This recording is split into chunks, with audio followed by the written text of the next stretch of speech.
Hello guys, आज मैं explain करूंगी KGF 2 मूवी, जिसका इंतज़ार हर किसी को बेसब्री से था। ये मूवी बहुत ही ज़्यादा ट्रेंडिंग में है और इसने अब तक के सारे रिकॉर्ड तोड़ दिए हैं। तो आइए कहानी की शुरुआत करते हैं। मूवी की स्टार्टिंग वहीं से होती है जहां से ख़त्म हुई थी। कहानी शुरू होती है आनंद से, जो KGF चैप्टर 1 में पूरी स्टोरी सुना रहे थे। उन्हें अब हार्ट अटैक आ गया था और हॉस्पिटल में उनसे मिलने उनका बेटा विजेंद्र आता है। ये कहानी अभी पूरी नहीं हो पाई थी, इसलिए हर कोई ये कहानी पूरी जानना चाहता है। तो उनकी कहानी को पूरा करने के लिए उनके बेटे विजेंद्र आनंद के ऑफिस में आते हैं और बहुत ढूंढने के बाद उन्हें KGF चैप्टर 2 की स्क्रिप्ट मिलती है। अब मूवी पास्ट में पहुंच जाती है, जहां गरुड़ा के मरने के बाद KGF में एंट्री लेते हैं कमल, राजेंद्र देसाई, एंड्रियो और गुरु पांडियन। ये सभी गरुड़ा के छोटे भाई विराट के राज्याभिषेक के लिए आए थे। तभी यहाँ पर एक हेलीकॉप्टर आता है और फाइनली रॉकी की ढांसू वाली एंट्री हो जाती है और वो एक मस्त सूट में चल के आता है, जिसे देख के मज़ा आ जाता है। फिर वो गरुड़ा की चेयर पर जाके बैठ जाता है और बताता है कि विराट विराट विराट विराट को मैंने उड़ा दिया और अब KGF का ओनर रॉकी है। रॉकी अपने साथ यहाँ रीना को भी उठा के ले आता है, क्योंकि अब वो उसे अपने साथ ही रखेगा। ये सुन के कमल को गुस्सा आता है और वो फालतू की बड़बड़ करने लगता है। तभी रॉकी एक ही बार में उसको निपटा देता है और फिर सभी वहाँ चुपचाप बैठ जाते हैं और समझ जाते हैं कि रॉकी KGF में गरुड़ा को मारने नहीं बल्कि KGF को जीतने आया था। तभी राजेंद्र कहता है कि गरुड़ा को मारने के लिए एक रॉकी पैदा किया, तो इस रॉकी को मारने के लिए एक और रॉकी पैदा नहीं कर सकते क्या?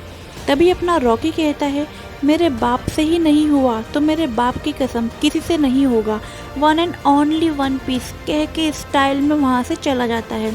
KGF में रॉकी के आने के बाद सभी लोगों की लाइफ ही बदल जाती है। उन्हें रहने के लिए घर और खाने के लिए अच्छे पकवान और पहनने के लिए अच्छे कपड़े भी मिलने लगते हैं, इसलिए ये सभी रॉकी के साथ रहते हैं।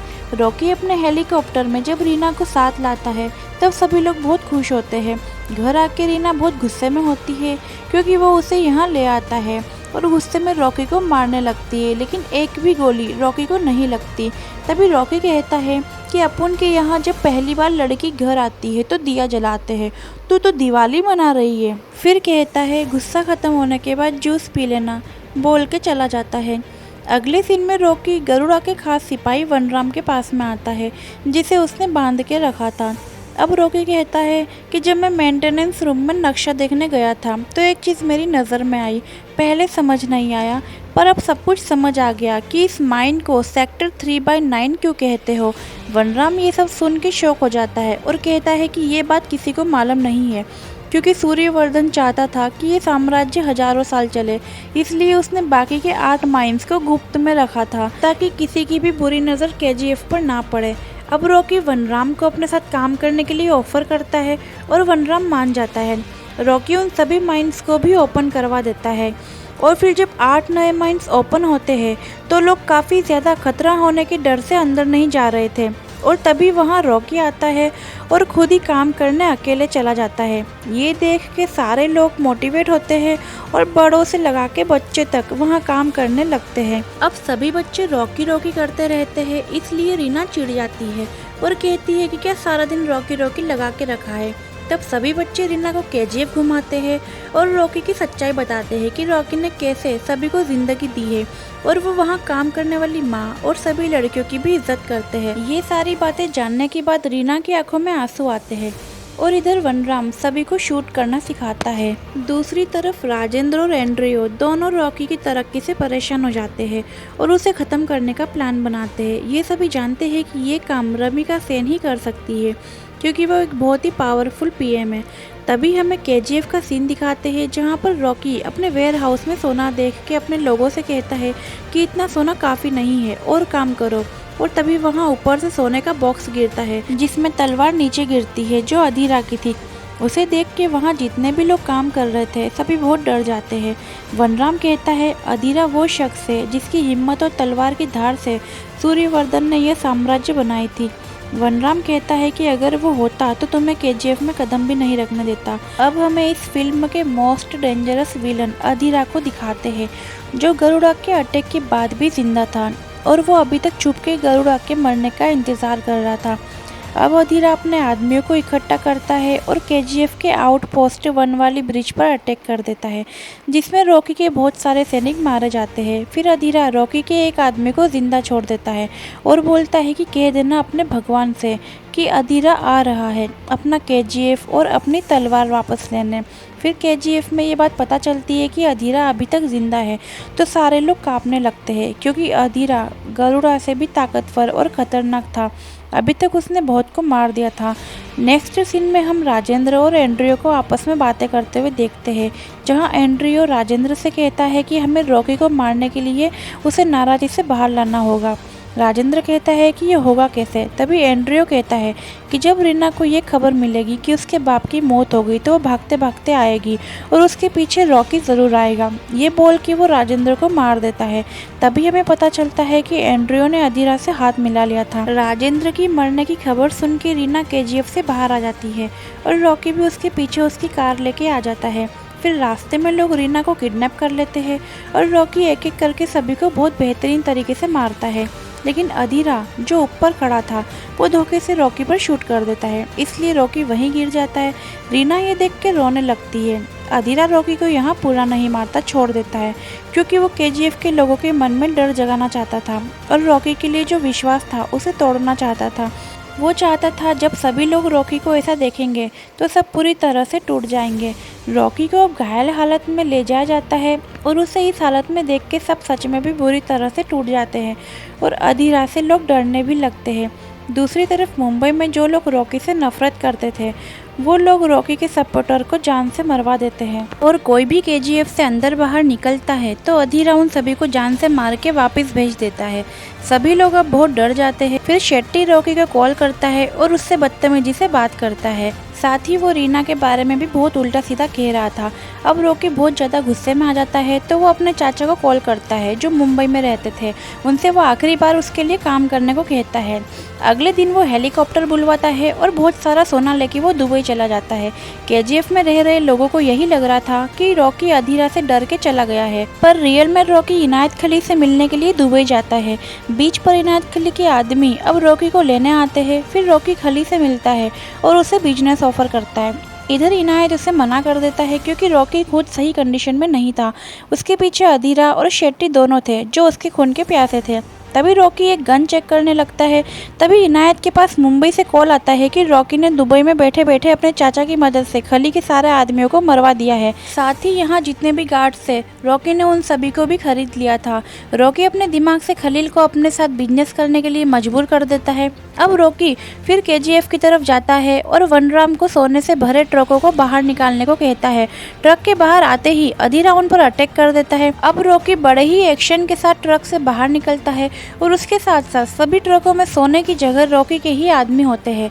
रॉकी दुबई 2 वजह से जाता है, एक इनायत खलील से मिलने के लिए, दूसरी वो कलाशनिकोव जैसी बहुत सारी गन लेने गया था जिसके सामने अधीरा की गन कोई भी टिक नहीं पाती, इसलिए वो इतना सोना अपने साथ लेके गया था। अब फायरिंग होने के बाद अधीरा के सारे आदमी रॉकी के हाथों मारे जाते हैं। रॉकी चाहता तो वो अधीरा को भी मार सकता था, लेकिन उसने ऐसा नहीं किया। अब रॉकी अलग अलग पॉलिटिकल को धमकी देकर गुरु पांडियन की सरकार को भी गिरने से बचा लेता है। रॉकी का बिजनेस अब बहुत बढ़ जाता है क्योंकि वो कंटिन्यू नो माइन से सोना निकाल रहा था। नेक्स्ट सीन में रॉकी मुंबई पहुंच जाता है शेट्टी की वोट लगाने के लिए। शेट्टी जैसे ही रॉकी को देखता है उसकी फट के बुरी हालत होती है, जिसे देख के हमको तो गाइस बहुत ही हंसी आती। उसके बाद रॉकी शेट्टी को मार के पूरे मुंबई पर भी कब्जा कर लेता है। रॉकी अब बड़े शान से पूरी जगह घूमता है। कुछ साल बीत जाने के बाद वक्त आता है अगले इलेक्शन का। गुरु पांडियन यहाँ रॉकी से मिलने आता है और वो रॉकी से बोलता है कि उसे रमिका को मारना होगा। अगर रमिका जिंदा रही तो वो केजीएफ को बर्बाद कर देगी। इस बात पर रॉकी कहता है मैं औरतों और बच्चों को हाथ नहीं लगाता और अगर किसी औरत को गुस्सा आ रहा हो तो उस पर हाथ नहीं उठाते, बल्कि श्रृंगार करके तिलक लगा के पूजा करके हाथ जोड़ते हैं। कुछ दिनों बाद इलेक्शन का रिजल्ट आ जाता है और रमिका जीत जाती है। फिर उससे मिलने के लिए वहाँ एक सीबीआई ऑफिसर आते हैं जिनका नाम राघवन था। वो पिछले 25 सालों से केजीएफ की इन्वेस्टिगेशन कर रहे थे। फिर वो रमिका को रॉकी की पूरी स्टोरी बताते हैं और कहता है कि इस पूरी दुनिया में अगर कोई उसे रोक सकता है तो वो सिर्फ आप हो। इतने साल में हमें पता चलता है कि रॉकी ने केजीएफ को पूरा बदल दिया था। जो लोग वहाँ बुरी तरह लाइफ जी रहे थे उनके पास अब बहुत अच्छे घर होते हैं। फिर अब केजीएफ के अंदर आनंद को देखते हैं जो चैप्टर 1 में स्टोरी सुना रहे थे। आनंद यहाँ काफी यंग थे और छुप छुप के केजीएफ के फोटोज ले रहे थे, जिस वजह से वहाँ गार्ड्स उन्हें पकड़ के रॉकी के पास ले जाते हैं। यहाँ पर रॉकी उसकी ईमानदारी और बहादुरी को देखकर इम्प्रेस हो जाता है और कहता है, तुम जो कुछ भी मेरे बारे में लिखोगे बिल्कुल सच सच लिखना। अगले सीन में पुलिस अलग अलग जगह पर चक्कर लगाती है, लेकिन कहीं से भी उन्हें कुछ भी सबूत नहीं मिलता। उन्हें सिर्फ एक जगह से एक सोने का बिस्किट मिलता है, जिसे वो पुलिस स्टेशन में रख देते हैं। जब ये बात रॉकी को पता चलती है तो वो उस सोने के एक बिस्किट को लेने के लिए पुलिस स्टेशन में पहुंच जाता है। जैसे ही सबको ये पता चलता है कि ये बिस्किट रॉकी का है तो सभी लोग बहुत डर जाते हैं, क्योंकि रॉकी की शक्ल बहुत कम लोगों ने देखी थी, पर उसके नाम का डर बहुत बड़ा होता है। यहाँ वो बड़ी एक्शन में सोने का बिस्किट लेता है, फिर बाहर निकलता है और बड़ी मशीन गन को सेट करता है और पूरे पुलिस स्टेशन में फायरिंग शुरू करके सब कुछ तहस नहस कर देता है। नेक्स्ट सीन में रमिका को फाइनली कुछ सबूत मिल जाता है और उसी के दम पर वो रॉकी को अरेस्ट करना चाहती थी। फिर वहाँ रॉकी कुछ फ्लावर्स और फाइल लेके रमिका के पास आता है। उस फाइल में रॉकी के खिलाफ बहुत सारे प्रूफ होते हैं। रॉकी कहता है कि आप चाहो तो इसे रख के मेरे खिलाफ कोई भी केस रेडी कर सकती हो। रमिका इस फाइल को लेने ही वाली थी, तभी रमिका के दूसरे सपोर्टर्स वहाँ आते हैं और उन्हें ये बताते हैं कि उनकी पार्टी के 200 पॉलिटिशियन को रॉकी ही फंडिंग करता है। अगर वो रॉकी के अगेंस्ट कहीं कोई खुलासा करती है तो सबको पता चल जाएगा कि खुद रमिका के पार्टी के लोग उसके साथ में हैं और उसकी पार्टी गिर जाएगी। रमिका अब यहाँ सिर्फ धमकी देने के अलावा कुछ नहीं कर पाती और रॉकी वहाँ से निकल जाता है।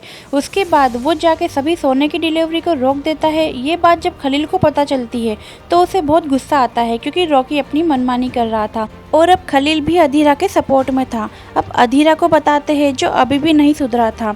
वो इतने साल केजीएफ में काम कर रहे अलग अलग एम्प्लॉयर्स को पकड़ के वहाँ के बारे में इंफॉर्मेशन निकालता है और अब इतने सालों बाद उसके पास केजीएफ का एक मैप होता है। वो बताता है कि अंदर जाने के लिए 2 रास्ते हैं और दोनों ही रास्तों पर सिक्योरिटी इतनी ज़्यादा है कि जाना मुश्किल है, तो उसे किसी माइन के अंदर से होके जाना पड़ेगा और वो ये काम एंड्रयू को देता है और अगर उसने वो माइन का पता नहीं लगाया तो अधीरा उसे मार देगा। रॉकी अब अपनी माँ की बॉडी को निकलवाता है जहाँ सालों पहले दफन किया था। फिर वो उनकी समाधि बनवाता है और वहाँ पर अपने नशेड़ी पिता को काम पर रखता है, क्योंकि उसके पिता ने कभी उसकी माँ का ख्याल नहीं रखा था, इसलिए अब उसे यहीं रह के उसकी माँ की समाधि का ध्यान रखना पड़ेगा। अब रीना भी रॉकी से इम्प्रेस हो जाती है और उसे कह देती है कि वो उससे प्यार करती है। फिर इन दोनों की शादी हो जाती है। दूसरी तरफ कोई अधीरा को बता देता है कि वो कहाँ खुदाई करेगा, तो वो उन्हीं में से किसी एक माइन में पहुंच जाएगा, माइन नंबर 3 में। ये खबर मिलते ही अधीरा खुदाई शुरू कर देता है। अगले सीन में रीना को पता चलता है कि वो प्रेग्नेंट है, तो वो अलग अलग टाइप से रॉकी को समझाती है कि वो माँ बनने वाली है। रॉकी जैसे ही ये सुनता है तो वो बहुत खुश होता है, लेकिन तभी पीछे से अधीरा और उसके आदमी उस पर अटैक कर देते हैं और वहाँ रीना को गोली लग जाती है, जिससे उसकी वही मौत हो जाती। ये देख के रॉकी की आंखों में फर्स्ट टाइम आंसू आते हैं और उसे बहुत ही बड़ा झटका लगता है। अब अधीरा और रॉकी दोनों में लड़ाई शुरू हो जाती है, जो बहुत ही लंबी होती है, जिसमें दोनों ही बराबरी टक्कर पे थे। अब लास्ट में रॉकी अपना मेन हथियार हथौड़े को उठाता है और उससे अधीरा को बहुत ही जबरदस्त मारता है। उसके बाद वो अधीरा के गर्दन को तोड़ देता और उसे वहीं जान से मार देता है और यहाँ पर जीत रॉकी की हो जाती है। अब रॉकी को ये बात पता चल गई थी कि अधीरा को माइन के बारे में इंफॉर्मेशन बाहर से मिली है, तो वो फौरन अपने लोगों को इकट्ठा करता है और सीधा पार्लियामेंट में पहुंच जाता है। पार्लियामेंट में बहुत सारे नेता बैठे होते हैं और वहाँ पर रमिका स्पीच दे रही थी कि चाहे उसे खुद को भी इस्तीफा देना पड़े, लेकिन फिर भी वो रॉकी के अगेंस्ट वारंट निकाल के रहेगी। और तभी वहाँ रॉकी आता है और गुस्से में गुरु पांडियन को शूट करके मार देता है, क्योंकि वो आखिरी आदमी गुरु पांडियन ही था जो अधीरा से मिला हुआ था। शुरुआत से ही सारी चालें पांडियन ही चल रहा था और ये सारा प्लान उसी का था कि वो रॉकी को केजीएफ में भेजेंगे और गरुड़ा को मरवा देंगे, फिर रॉकी को भी मरवा देंगे और केजीएफ को अपने कंट्रोल में ले लेंगे। और रॉकी ने यहाँ पे सबके सामने पार्लियामेंट में आके पांडियन को मारा है, तो सरकार के पास रॉकी के खिलाफ बहुत सबूत हो जाते हैं। अब रमिका रॉकी के अगेंस्ट वारंट निकाल देती है। रॉकी को मारने केजीएफ में बहुत बड़ी फोर्स जाती है, जो केजीएफ में रहने वाले सभी लोगों को बाहर निकाल देती है। ताकि वो रॉकी को ढूंढ सके, पर यहाँ पर उन्हें पता चलता है कि रॉकी अपने महल में नहीं है। नेक्स्ट सीन में रॉकी को एक शिप में दिखाते हैं और उसके पास जितना भी सोना था वो इसी शिप में रखा हुआ था। ये सोना बहुत ही ज़्यादा था। रमिका को भी ये बात पता चल जाती है क्योंकि खुद रॉकी उसे ये बात बताता है। मतलब ये बात क्लियर थी कि रॉकी को पता चल गया था कि उसका टाइम आ गया है, इसलिए वो खुद ही अपनी इंफॉर्मेशन देता है और वो खुद भी मरना चाहता है, लेकिन ऐसे ही नहीं, पानी में। वो भी पूरे सोने के साथ मरना चाहता था क्योंकि उसने अपनी माँ से वादा किया था कि वो दुनिया का सारा सोना उन्हें ला के देगा और उसने ये वादा पूरा किया। अब वो अपनी लोकेशन रमिका को बता देता है और अब रमिका के फोर्स उसकी शिप पर अटैक कर देते हैं और पूरी शिप ब्लास्ट हो जाती है और रॉकी समुंदर की गहराई में डूब जाता है। इस सीन को देख के बहुत ही बुरा लगता है। मूवी के एंड में दिखाते हैं कि केजीएफ में खुदाई के दौरान न्यूज़ चैनल की जर्नलिस्ट दीपा को रॉकी की स्टैचू मिल जाती है, जिसे केजीएफ के लोगों ने भगवान मान के बनाया था। इसलिए दीपा को भी विश्वास हो जाता है कि आनंद की लिखी हुई बुक बिल्कुल सच्ची है। गाइज, हम आपको बता दें कि लास्ट में हम एक स्क्रिप्ट को दिखाते हैं जिसमें चैप्टर 3 लिखा हुआ था। इसका मतलब रॉकी की शायद मौत नहीं हुई है, तो केजीएफ 3 भी ज़रूर आएगी। तो चलिए केजीएफ 3 का इंतज़ार भी शुरू होता है। किस किस को अब केजीएफ 3 का इंतज़ार है कमेंट में ज़रूर बताना, और आपको हमारा एक्सप्लेन अच्छा लगा हो तो चैनल को सब्सक्राइब जरूर करना। Thank you. मिलते हैं नेक्स्ट मूवी में।